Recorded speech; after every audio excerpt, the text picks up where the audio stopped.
The morning at the cafe had been quiet, the kind of shift Emily liked. She leaned over the counter, sorting napkins, when the door creaked open. For a second, she thought another customer was coming in, but then the air seemed to stop. A lynx stepped across the threshold. The sound of its claws clicking against the polished floor froze her in place. The surveillance camera above the register blinked its red light, capturing every movement. One of the two men sipping coffee by the window cursed under his breath. Emily heard a chair scrape back. She didn't move. The animal's spotted coat looked dirty, its ribs faintly visible under the fur. It glanced at her, eyes glowing like amber glass. Emily's heart hammered. She whispered, barely audible, "Stay calm, don't run." The lynx didn't advance. Instead, it made a guttural sound, not quite a growl, not quite a cry. It backed toward the open door, as if it wanted her to follow. Emily reached slowly for the phone under the counter. She dialed the park service number pinned to the corkboard and held the phone to her ear with a shaking hand. "This is Emily Carter at Riverside Cafe," she said, her voice breaking. "There's a lynx inside. It looks injured. Please, send someone." The dispatcher told her a ranger was on the way. Emily hung up, but the animal hadn't left. It paced to the doorway, then back, making another hoarse call, almost pleading.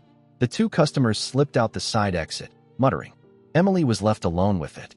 She swallowed and reached under the counter for the small first aid kit. Beside it sat a can of pepper spray she kept for closing shifts. She set them on the counter, hesitated, then picked them up. Her knees felt weak, but something inside her said the lynx wasn't here to attack. It was desperate. From outside came the muffled sound of barking. Emily stiffened. The lynx whipped its head toward the noise, ears flattened, and hissed. Then it moved quickly toward the back door that led to the loading area.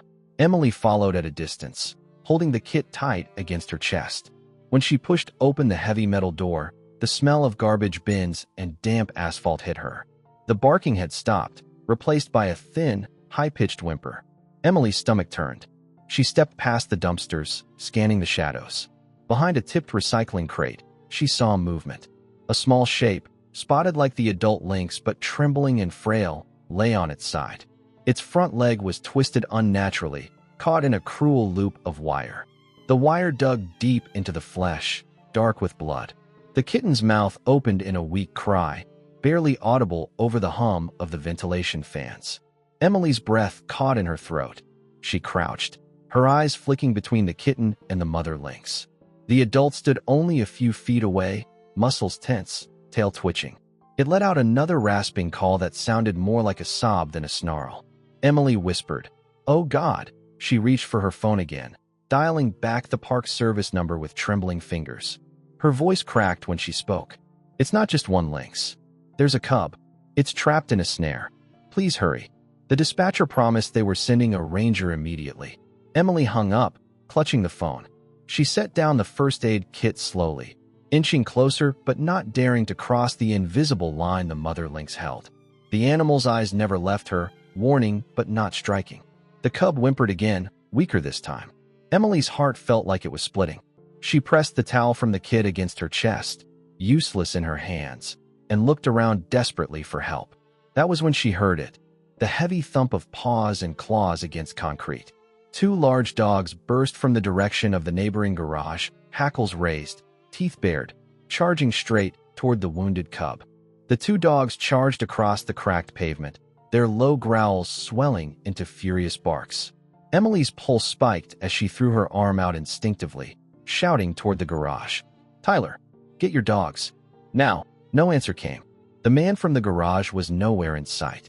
Emily felt the ground tremble as the animals closed in, their eyes locked on the small lynx struggling in the wire loop. The mother lynx spun with lightning speed, planting herself between the cub and the dogs.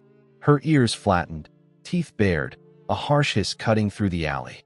She lunged forward in a mock charge, claws scraping the asphalt, warning them back. The dogs skidded but didn't stop. One feinted left, the other bolted right, testing her. Emily's chest tightened. She had to do something. She looked around desperately, her hands gripping the flimsy box of napkins she'd dropped earlier. When the larger dog sprang forward, aiming for the cub, Emily hurled the box as hard as she could. It smacked the animal on the side of the head. The dog spun and redirected its fury at her. The next second happened too fast. Its teeth clamped onto her forearm, hot pain exploding through her skin. Emily screamed, stumbling back against the dumpster. She swung wildly with her free hand, trying to pry it off. The other dog barked and darted closer, riling the mother lynx into another explosive hiss. The cub gave a pitiful cry, then slumped, its small body going still. Emily's legs buckled as blood ran down her arm. Her vision blurred. Somewhere in the chaos, a truck door slammed, and a new voice cut through the noise, sharp and commanding. "Back! Get those dogs back!" It was a man's voice, firm and practiced. A ranger sprinted into view, holding a long baton-shaped device. He pressed a button, and a piercing electronic screech filled the air. The dogs yelped, startled, and backed off, tails low. The mother lynx staggered a few steps, panting, eyes wild, and retreated behind a rusted workbench near the wall. The ranger, Mark Bennett, threw a collapsible shield open with a snap and moved toward Emily. "Stay behind me," he ordered without looking back. Emily stumbled to her feet, clutching her bleeding arm against her chest, and followed as he guided her toward the side of the lot. Another man in a Park Service vest ran in, grabbing the dogs by their collars and dragging them back toward the garage. Emily leaned against the wall, sweat slick on her forehead. Her arm throbbed with every heartbeat. She couldn't tear her eyes away from the cub, limp on the ground, its paw mangled by the wire. The mother lynx banged her body against the glass window of the garage, tail lashing, a guttural cry ripping from her throat. Mark crouched beside the small animal, assessing it quickly, then looked up at Emily with grim eyes. "We need to sedate her fast, or that leg's gone. Do you understand?" Emily nodded numbly, dizzy from pain and fear. Her phone buzzed uselessly in her pocket. The whole scene felt like it had collapsed into a few terrible minutes, a blur of blood, cries, and helplessness. Mark reached for the tranquilizer case on his belt, pulling out a dart. He glanced toward the lynx pacing behind the workbench, then back at the cub. His jaw tightened. "We don't have much time."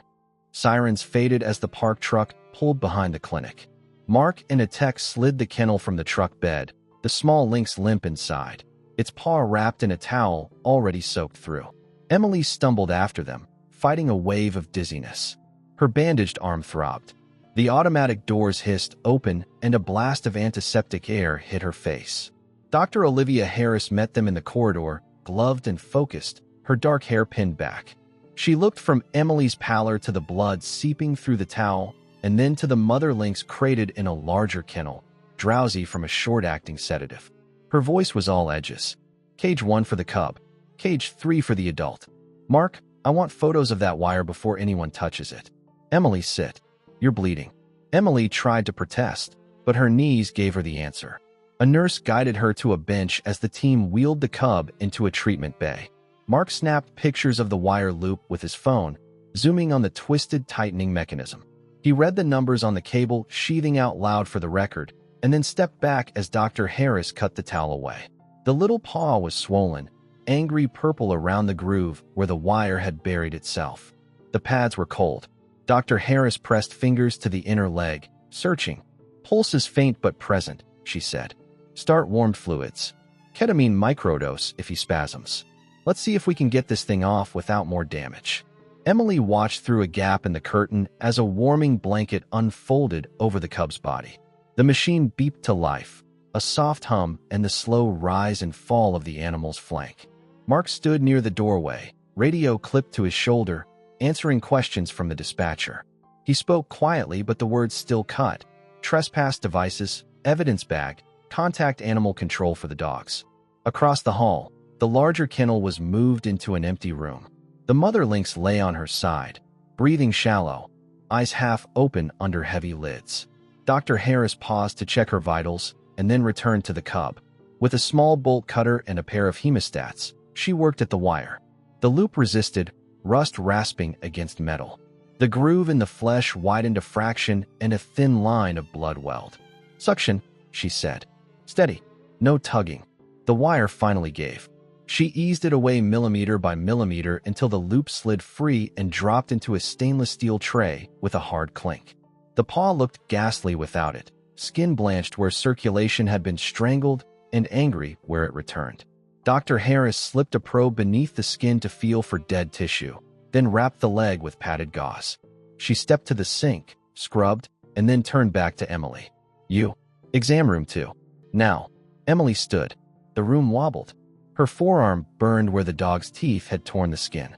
In the bright light of the small exam space, the wound looked worse. Ragged punctures and a purple bloom of swelling. Dr. Harris cleaned it with brisk efficiency, irrigation stinging like fire, then closed the deeper gaps with a handful of sutures. "You'll need antibiotics and a tetanus booster," Dr. Harris said, taping a sterile pad in place. "You might feel sick later. You did nothing wrong out there, but next time, distance first. Let us take the lead." Emily managed a tight nod. "Is the cub going to lose the leg?" "Too early to say," Dr. Harris answered. "We've got warmed fluids running, anti-inflammatories, and pain control. If circulation returns and infection stays away, there's a chance. He needs quiet and heat for the next 48 hours. The first night is the fight." The clinic door banged and Noah Price burst in, breathless and flushed. He took in the sight of Emily's bandage and the blood stains on her shirt, and his eyes went hard with fear. "What happened to my shop?" he demanded. "Are we going to get shut down for this? There are videos online already, Emily. People are tagging the cafe. I need to know what to tell the landlord." Mark stepped between them with calm authority. "Mr. Price, we'll walk you through the report. Your cameras captured key evidence. That wire snare is illegal. We will be seizing it and filing charges if we identify the owner. For now, please wait in the lobby." Noah stared, jaw tight, then pressed his lips together and turned away, pacing with his phone to his ear. In the bay, the cub shivered under the warming blanket. A tech adjusted the flow on the floor. Dr. Harris hovered like a metronome, checking capillary refill, flexing the toes gently, watching for any sign the limb was waking. She spoke as much to the room as to Emily. "Pain can mask return of function. We will not push him to stand. If we're lucky, we'll see a toe twitch by morning." Mark placed the wire loop into a plastic bag with a printed evidence label. He wrote the time in careful letters and initialed the corner. Then he looked toward Emily. "After you rest, I'll need a clear statement," he said. "Names, times, anything you heard Tyler say about the dogs or the traps. We need to stop whoever set this before another animal finds it." Emily breathed slowly, trying to keep the room from tilting. Through the small window, she could see the larger kennel across the hall. The mother lynx's ears flicked weakly. Her pupils were thin slits in gold. A notification chimed on Emily's phone. She opened it with shaky fingers and saw her own lobby on a stranger's account. The camera overlay in the corner, the frame where the lynx first stepped through the door. Comments stacked under it like stones. Some were kind, more were cruel. People argued about blame. The animal, the dogs, the cafe, the park. Emily turned the screen face down. Tyler arrived under escort from an officer. Grease streaked his hands, and a defensive scowl sat on his face. He avoided Emily's eyes. Mark kept his voice even. "We found a wire snare behind the shared dumpsters. We've got dogs off leash on your property. You want to explain?" Tyler shrugged, anger and fear warring. "We've had raccoons tearing into the bins. Someone said a loop works. I didn't set it for a cat. The dogs got out when the gate jammed. Loops don't care what steps into them," Mark said. "You're looking at fines and mandatory training. And the dogs will stay off your lot until cleared." Tyler's shoulders sagged. He rubbed his face with both hands. "I didn't mean for this." Nobody argued the point. Intent would not loosen a wire. Evening lowered itself against the clinic windows. The lobby lights glowed warmer, the hum of machines more noticeable as the day staff thinned. Noah signed the incident acknowledgement after Mark explained it line by line, fear simmering into resentment and then into a resigned quiet. Dr. Harris checked Emily's vitals again and sent her to a cot in a small break room with instructions to drink water and keep the arm elevated. Emily lay there listening to the steady beep from down the hall, tracing it like a thread back to the cub. Near midnight, movement in the adult's room stirred the corridor. The mother lynx shifted, sedation thinning. A tech called softly for Dr. Harris, and they stood by as the animal lifted her head. Her pupils broadened. She tested the air with a wide open mouth and then made a sound that froze Emily where she lay. A raw, keening call that was not anger. It was grief drawn into a single, breaking note. Emily rose and stepped to the glass, keeping a respectful distance. The lynx stood, shaky, placing each paw as if the floor might give. She moved to the door, pressed her nose against the seam, and called again, softer this time, the sound sliding into a husky murmur. Across the hall, as if in answer, the cub twitched under the blanket and let out a thin, exhausted squeak. The mother froze, ears forward. She paced once along the wall, then settled with her shoulder pressed to the door, eyes fixed on the bay where her young lay. The corridor held its breath. Even Noah, returning from a phone call, stopped and listened without a word. Dr. Harris's face eased for the first time that day. "That's good," she murmured. Recognition keeps her calmer. Less stress means better healing for both. Emily wiped at her eyes with the back of her good hand, surprised to find tears there. Mark stood with his arms crossed, gaze steady on the animals through the glass. "Tomorrow we'll finish the intake," he said, more to himself than anyone. "Evidence logged, citations issued, and we start the clock on rehabilitation." Dr. Harris turned to Emily, her tone returning to business. "Here is the path forward. We give the cub a quiet week. Heat, fluids, anti-inflammatories. Gentle range of motion when he allows it. If the tissue wakes up and infection stays controlled, we plan for release. If the limb fails, we will talk about amputation after he is strong enough. That is not a failure. It is survival." Emily nodded, absorbing each word like an oath. The corridor lights dimmed to night mode. The clinic settled into a hush broken only by machines and distant animal sounds. Behind the glass, the mother lynx rested, eyes open, listening to the faint breaths of her young.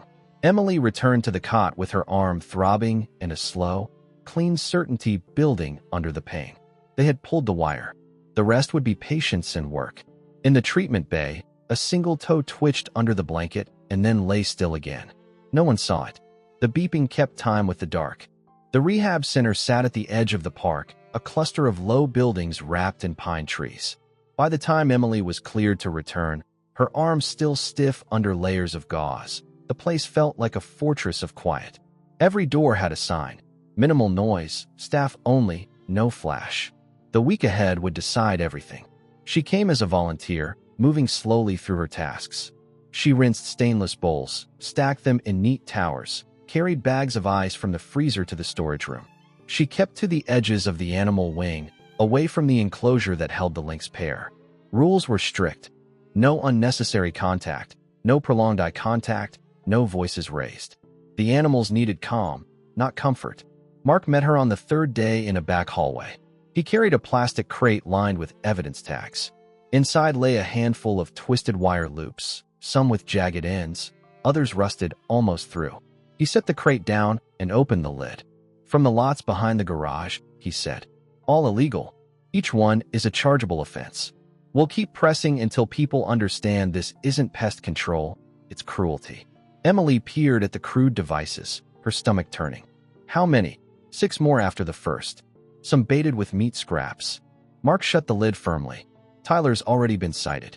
His dogs are barred until they pass training and containment checks. He won't like the fines, but it's better than another animal with a crushed leg. Emily nodded, unsure if relief or anger sat heavier in her chest. She thought of the cub's limp paw, the faint twitch she had seen on the monitor. In the animal wing, days blurred into the steady rhythm of machines and careful care. Dr. Harris and her team worked without fuss. Twice a day they flushed the wound, checked circulation, measured swelling. On the 5th day, under the glow of a heat lamp, the cub shifted his weight forward and pressed the injured paw to the mat. Emily, carrying a bucket past the doorway, stopped short. The cub wobbled, whimpered softly, then placed the paw down again, toes splayed awkwardly but firm. "Easy," Dr. Harris murmured from inside, crouched low. "Don't rush it. Let him test." The cub tried a second step, stumbled, then righted himself with a small cry. Across the aisle, the mother lynx stirred in her enclosure.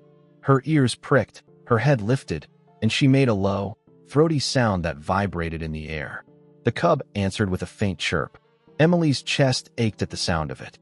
For a moment, the whole corridor felt suspended, as if nothing else mattered but that call and response. The days crawled. Emily kept her distance, but listened every time she passed. At night, she dreamed of paws pressing against wire, of calls echoing in metal halls. She forced herself awake and returned to tasks, scrubbing, hauling, folding, anything to stay useful. By the 7th morning, the swelling around the paw had eased noticeably. The 4 was discontinued. The cub walked 3 steps without faltering. A committee assembled in the main office: Dr. Harris, Mark, a senior vet from the park, and 2 state officers. Emily stood near the back wall, silent, while they reviewed charts and video clips. The tone was clinical, but the weight of the decision pressed into every pause. Circulation intact. Function present. No infection spread. Sutures holding. Behavior normalizing. Maternal bond remained strong. Dr. Harris set her pen down and looked around the table. In my opinion, this leg is functional. He will need careful observation, but the chance of a normal release is good. The senior vet nodded. Agreed. Rehabilitative outcome favorable. Recommend release plan for both animals. Mark leaned back, exhaling slowly. He glanced toward Emily. Then we prepare? GPS collar on the mother, release site mapped. End of the week. Emily swallowed hard, the words sinking in. The cub had a chance. The mother would not pace forever in a cage. They would go home. That evening, she lingered by the corridor window. The mother lynx pressed her face against the mesh, ears tilted forward, as the cub limped toward her enclosure wall and sat, gazing back. The faint glow of the heat lamp painted their coats in gold. Emily raised her bandaged arm to rest against the glass, not touching, just marking the moment. Mark stepped beside her, a clipboard under his arm. His voice was low, steady. Tomorrow we load the collar. End of the week we drive them out at dusk. You'll be there. Emily nodded, unable to find words. The hum of the center wrapped around them, quiet and constant. The week of waiting had turned into a promise. In just a few days, the doors would open to the forest again.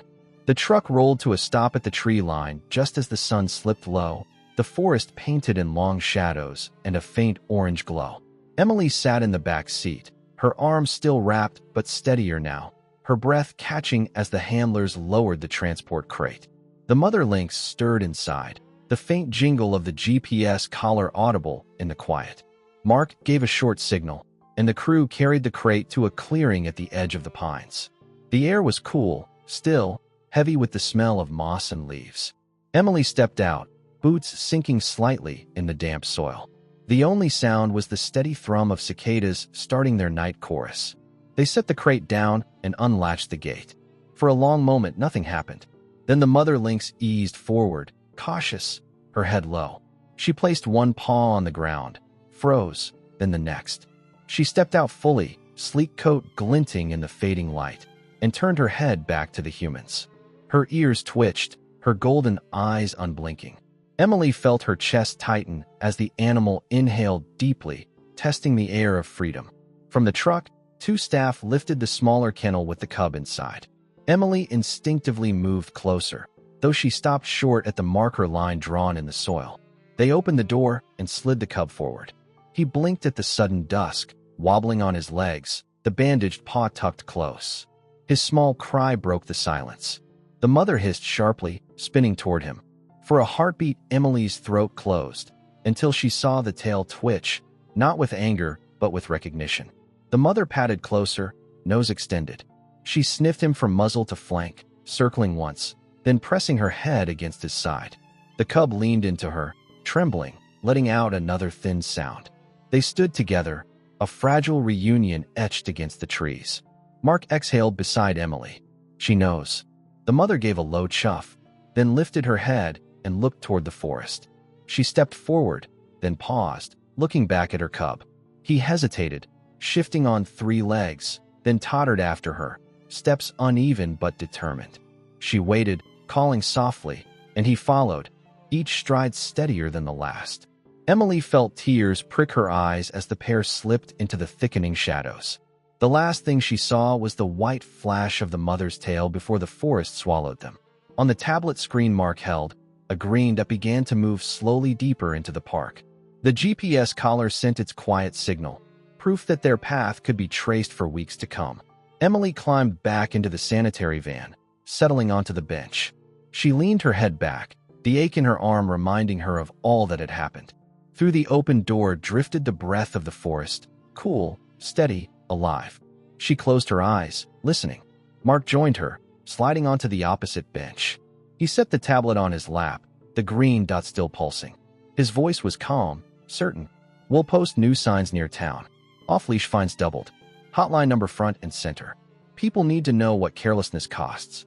Emily nodded slowly.